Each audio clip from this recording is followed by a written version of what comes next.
Hey everyone, this is Elenbaas from Nightlight Astrology. Happy Monday, everybody. Today we are going to take a look at the biggest transit of the week and maybe one of the biggest transits of the end of 2023, and that is Mars's upcoming opposition to the planet Uranus.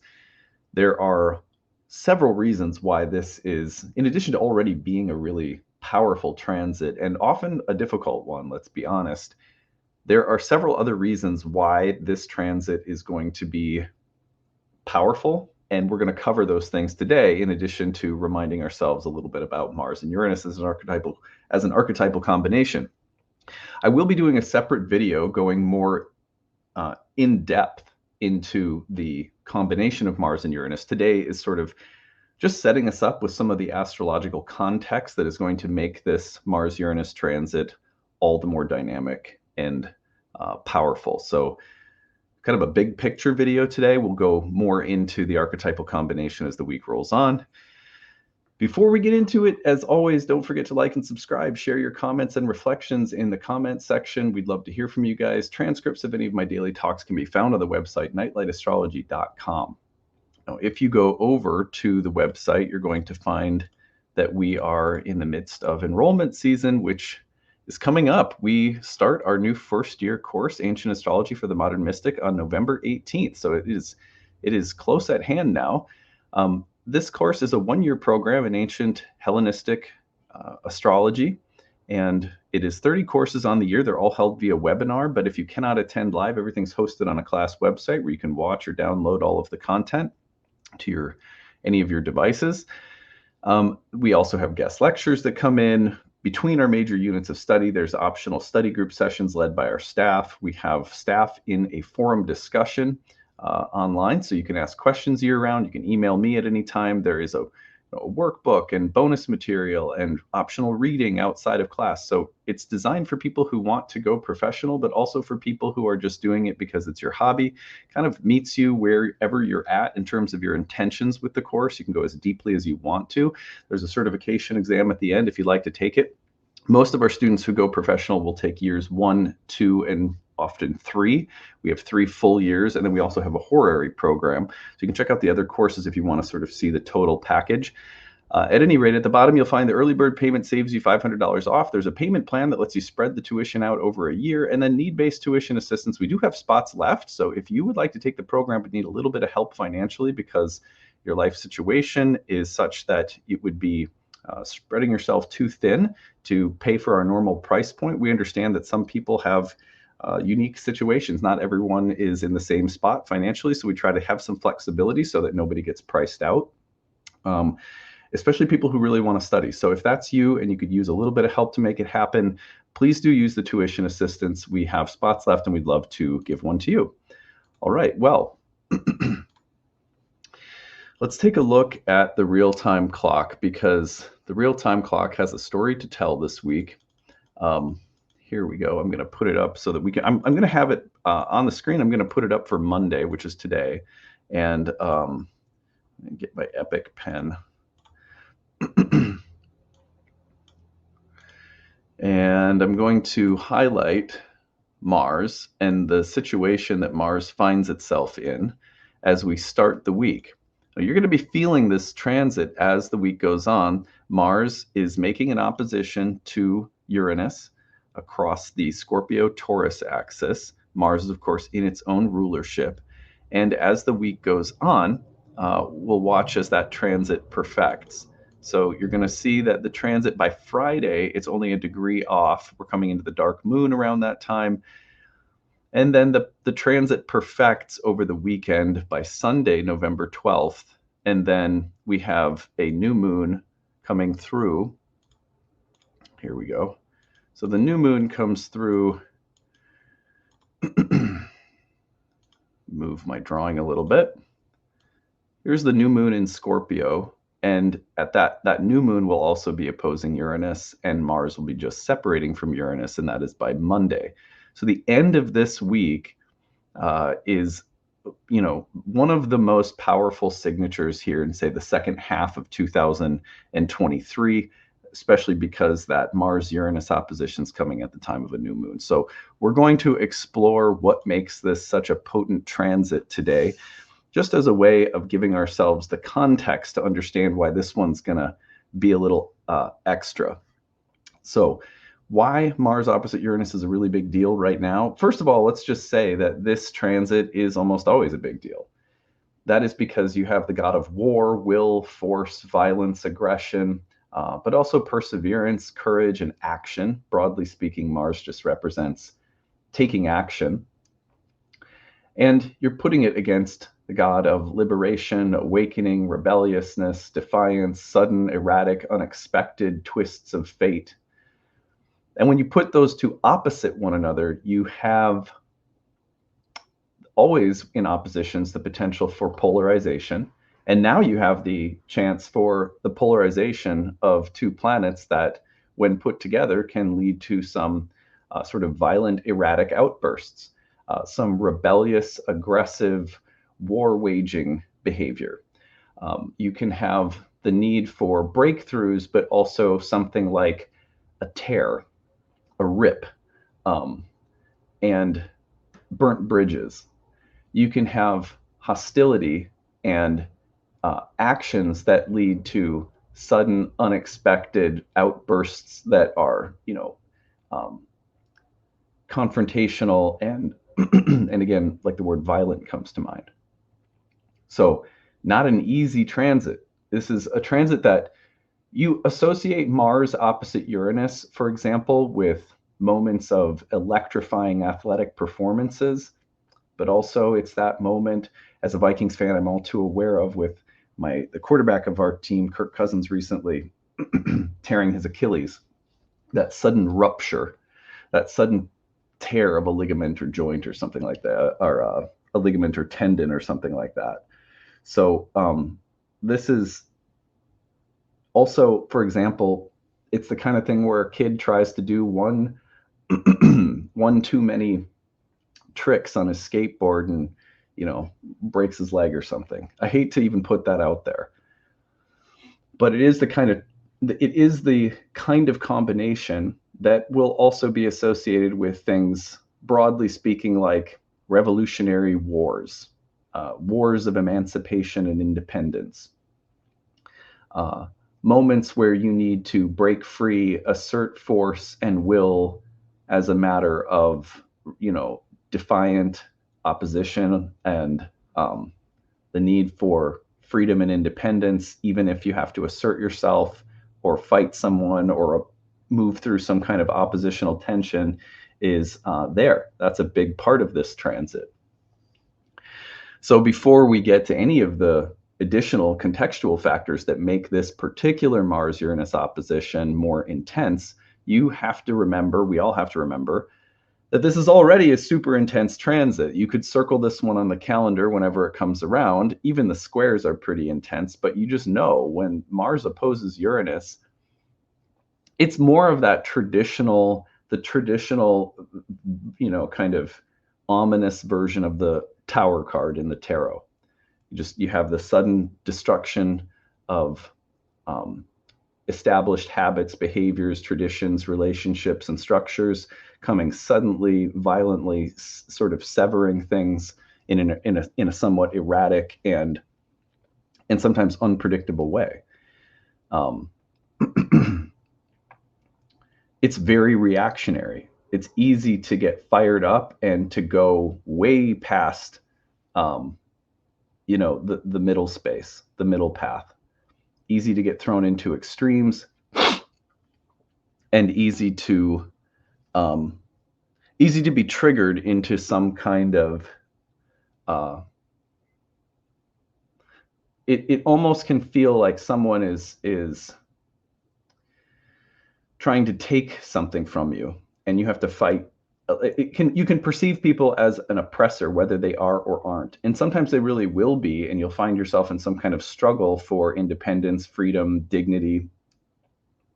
And at other times you'll feel that people are being coercive or manipulative, or people are treading on you somehow, and you have to push back in really, sometimes very intense ways. So yeah, this transit is not joking around. But then we have 5 additional factors that come into play. And those I want to go over so that you're aware of them. And then, like I said, later this week, we'll do some additional work to prep ourselves for Mars-Uranus.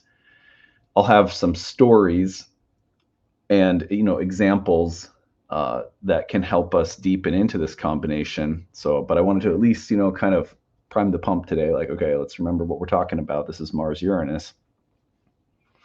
Mars-Uranus positively, in case I've said too much that's sort of scary. Mars-Uranus in the most positive sense will represent moments where you take action and you radically change your situation and you assert yourself in ways that are original and that truly can constitute some breakthroughs. And that's nice. The opposition, though, with Mars and Uranus, I say this is, personally, to me, this is one of those transits where, don't get grabbed. It's very easy for this one to grab us. Okay, so number one, Mars is combust during this week and this transit, but is also in its own chariot because it is in the sign of its own rulership. So if we go back just a little bit, let's go to Friday. You can see that the transit is almost perfecting on Friday. It comes through Saturday and Sunday.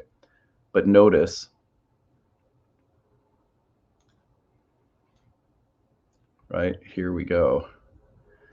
So you'll see that the sun is within 3 degrees of Mars. So that means that Mars is going through this moment in the synodic cycle that it has with the sun of rebirth. And that rebirthing is at its most critical point when the sun comes to within about 8 degrees of Mars and presses into the conjunction, at which point you get a death and rebirth for Mars.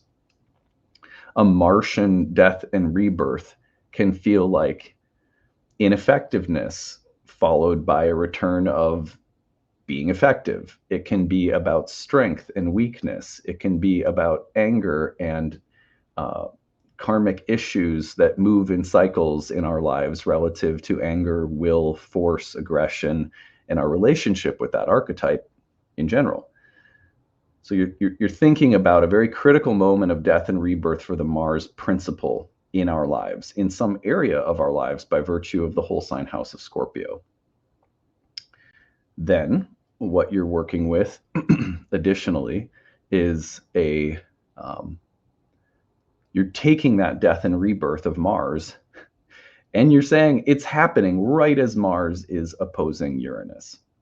Okay, so that's the extra. You know what I mean? Like that's a big extra too. A dying and rebirthing Mars who is opposing Uranus. Now, normally this would be a lot more difficult for Mars, but when a planet is in its own sign, it's said to be protected from the worst of the combustion from the sun. And so Mars being in Scorpio gives it some protection from the combustion that would sort of burn it up. That doesn't mean that it won't be a stressful time of rebirthing for Mars. It just means that Mars isn't losing all of its mojo.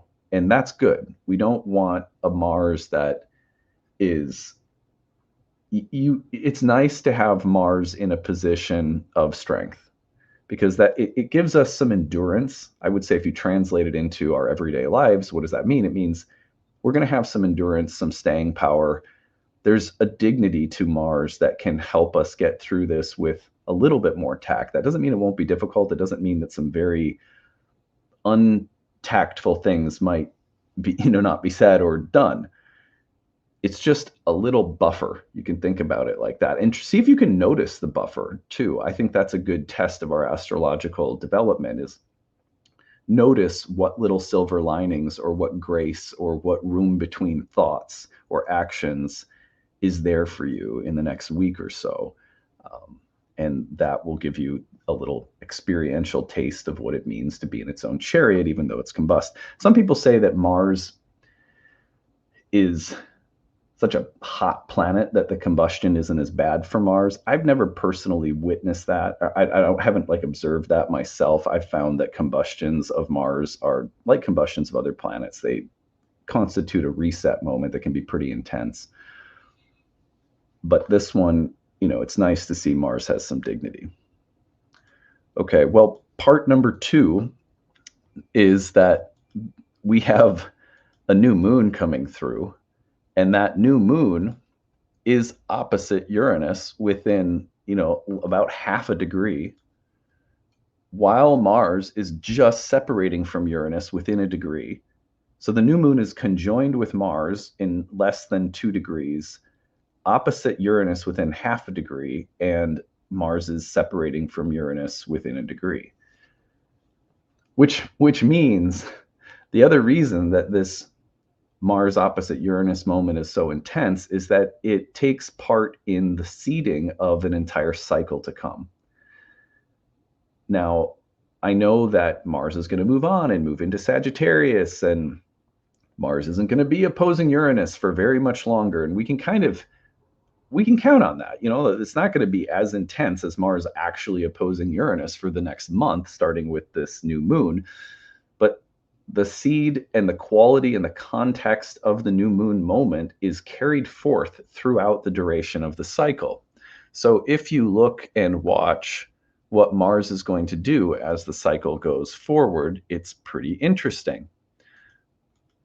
Let's watch what Mars does as we approach our full moon. So I just want to, this is going to lead me to my next point, but here's the full moon in Gemini. And that full moon in Gemini is opposite, obviously it's going to be opposite the sun, so that's Sagittarius, but notice what Mars is doing. At the right around the full moon, Mars will be going through a square with Saturn. Okay, so Mars, when you see something like that, you see Mars so powerfully configured at the time of a new moon, and then you see another very intense transit of Mars around the full moon, that's when you know just because it's separating from Uranus by a degree doesn't mean that it's not playing this very pivotal role in how the story of the entire lunation cycle plays out. And remember, we're just one cycle removed from eclipse season. So it's like there's been some powerful waves that have come through on the beach recently, and we're still riding the momentum of that in a cycle that is incredibly Uranian, that features a Mars-Uranus opposition, and then by the time of the full moon will feature a Mars-Saturn square. So it's a Marsy cycle. I'm going to tell you what I think that means in a minute, because the next point I want to make is that, you know, the other thing that's happening right around the time of the new moon is this. So under the dark moon, just as Mars is going into an opposition with Uranus, Mercury will enter Sagittarius as Mercury is appearing in the evening star, just starting to emerge as the evening star. It's about 13 degrees in front of the sun in zodiacal order, which means it gets to about 15. That's when you see it as the evening star.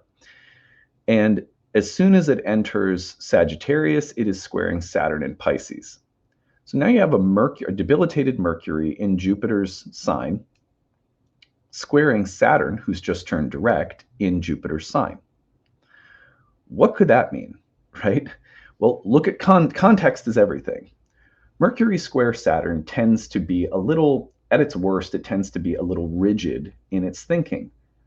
Dogmatic, doctrinal, commitments to various doctrines and dogmas would be a feature of this kind of Mercury Saturn, because Mercury Saturn tends to be a little strict, rigid, conformed, and structural in its thinking, which can be a great thing, especially if you're studying a system. You know, I have a Mercury Saturn square, and I've found that at times it's made me a bit of a rigid thinker, but at other times it's been really helpful when it comes to like good study habits, learning astrology, and so forth, storytelling and structuring stories, structuring my time. So a lot of people you could say Mercury and Saturn also in ancient astrology were considered to be friendly planets to one another.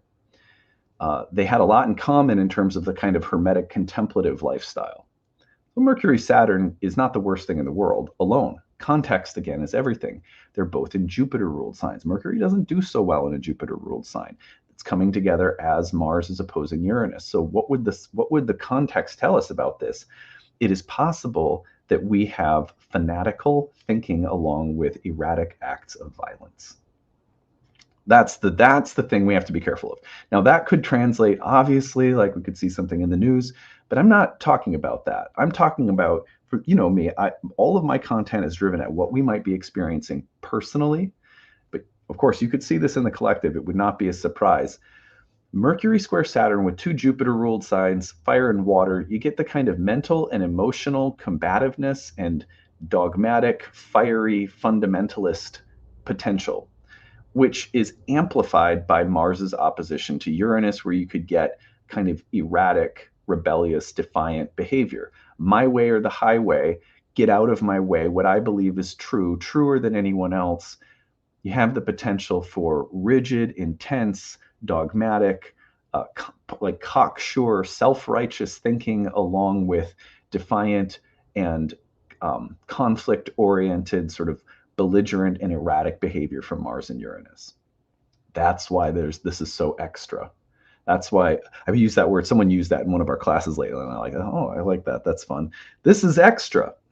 So this is an extra Mars opposite Uranus moment because of the context. Context is everything. If you don't study context in astrology, you'll think that, you know, all aspects are the same.